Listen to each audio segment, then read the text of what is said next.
Hi everyone, in this video we will show you how to contact seller on PayPal. If you have a question about an order, need to request a refund, or want to resolve a payment issue, you can contact the seller through your PayPal transaction details. If you're unable to reach the seller or resolve the issue, you can then contact PayPal support for further assistance. Now let's get started. First, open the PayPal website or app and sign into your account.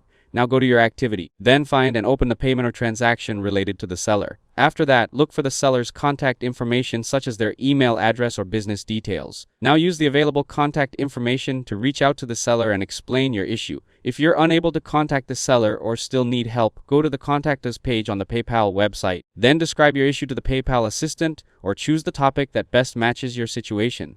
After that, PayPal will show you the available support options, which may include live chat or the option to call a support representative. If you want to view previous conversations with PayPal, open the Message Center. There, you can review your chat history or start a new conversation with PayPal support. If this video helped you out, don't forget to leave a like and subscribe to the channel. Thanks for watching, and I'll see you in the next one.